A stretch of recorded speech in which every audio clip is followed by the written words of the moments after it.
All right, you all know we love doing Bears content. They're our cousin to the south. We are Lions fans on this channel, and we have another channel, Sports Talk Detroit. Check us out there.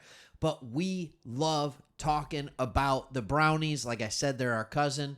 And when watching the game, and even watching the last couple of games, honestly, the area in which success is coming for this Cleveland Browns team is something that is completely unexpected.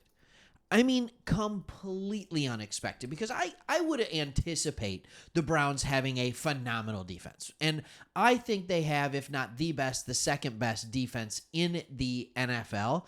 And when they're playing well and they're healthy, it's the best. Like, it has shut down really good teams. But I'm not talking about the defensive side of the ball today. I'm talking about what is making this Cleveland Browns offense tick. And so there's a couple of different arguments that you could make. You could say Joe Flacco, right? 3 interceptions. Just saying. No, why is it giving me the thumbs up signal to 3 picks? All right, you could say that. You could talk about the offensive line finding a way to hold up decently.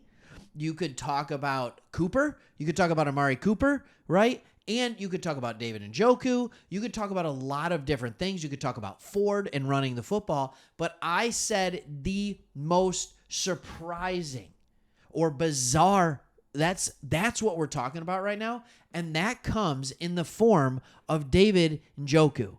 Like, it comes in the form of David Njoku. So I went and I started going to stats, because if I remember David Njoku, here's kind of how I remember him.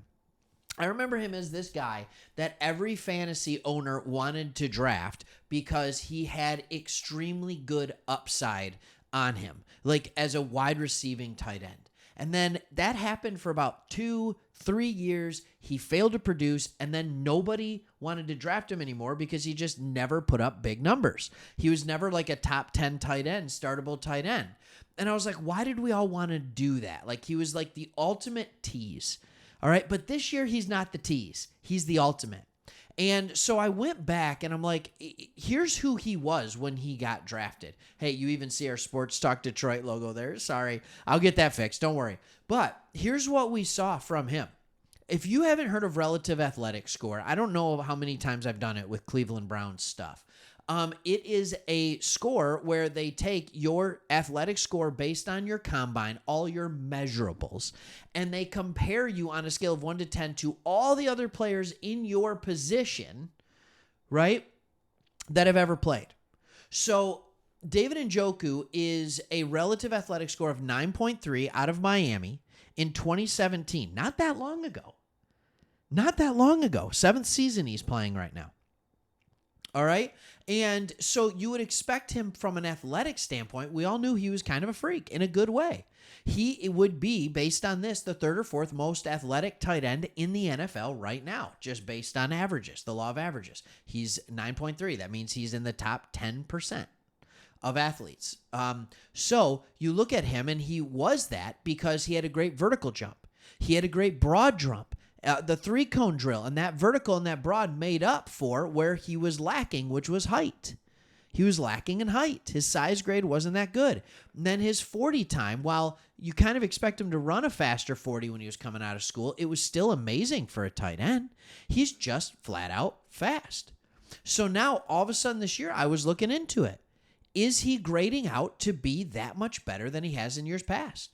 You know we love to use PFF on this channel. We love talking about it. I love talking about it. And here's the truth. David Njoku has not had a wonderful season until the last 2 games. He has not had a wonderful season until the last 2 games. I'm going to give you his yardage total of every game up until the last 2. You ready? Here we go. 24, 48, 20, 46, 24, 54, 77. Okay, nice little 2-game stretch there. 26, 58, 56, 59, 17. Touchdown total. 0, 0, 0, 0, 0, 0, 1, 1, 0, 0, 0, 0. Okay? I thought I was going to add another 0, but I didn't. I ran out of games. Now let me give you the last 2 games. Versus Jacksonville and Chicago. All right, Jacksonville's been an okay defense. Chicago's defense has been a top 5 unit over the last 5 or 6 weeks. They go for 91 yards, and by they I mean David Njoku, and 104 yards. 2 touchdowns against the Jags, 1 against the Bears. He has kept this offense afloat while everybody else seems to be dealing with injuries. While you have no quarterback, you're on your 4th quarterback. David Njoku continues to play at a high level, and his grade is there.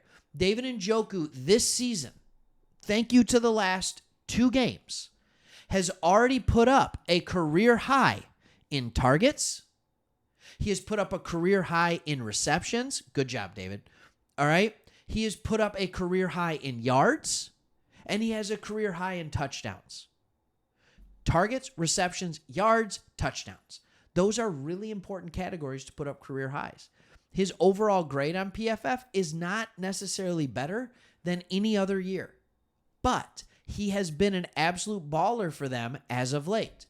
And with Joe Flacco, it makes sense. He's a guy that kind of likes the tight end. He is a non-mobile quarterback. Now, if you think about Njoku's career when he was playing with Baker Mayfield, I'm not saying Baker's super mobile, but Baker's tendency was to put his head down and run, not look for the tight end, not look for the running back. Joe Flacco's tendency is not to put his head down and run. It's to keep his head up, tall, stand firm in the pocket, kind of like Ben Roethlisberger, right? We've always kind of compared Flacco and Roethlisberger to each other. I know you hate hearing me talk about Ravens and Steelers. I understand. All right, but he stays in tall and he finds players there. The reason I didn't choose Amari Cooper in this, I mean, Amari Cooper's been really good, but Amari Cooper's just continuing to do what Amari Cooper's done his entire year. When the season's done, he will have very good, not great, receiving numbers. That's who Amari Cooper is. Every year, outside of the years he's injured, he gets 1,000 yards receiving, all right? Never more than 1,200, by the way. But he gets between 1,000 and 1,200 yards, and he gets like somewhere around 80 catches, or 70 to 80 catches. He has 61 catches for 985 yards so far this year. He's doing exactly what he always does. So, and by the way, if Cooper, this is just a side note, I think I saw the stat that if Amari Cooper gets 1,000 yards, which he only needs 15 to get it, so barring injury, right, then he will become the first Cleveland Browns wide receiver to get back-to-back 1,000 years in a really long time. I don't know what it's like, 15 years or something crazy. It's a really, really long time. So things are going well. The offense is holding together, and the defense is continuing to be there, and your team is a team that I think has to be considered a favorite to get into the playoffs. How awesome is that? With the injury to quarterback, with the half the roster seeming to be on the injury report every single week, you keep winning. That's why I'm sure we'll do another video talking about why your coach should be coach of the year, or at least be in the conversation for it. Hope you enjoyed the video. Thanks for watching. See you on the next one. Like, subscribe, tons of Browns content. See ya.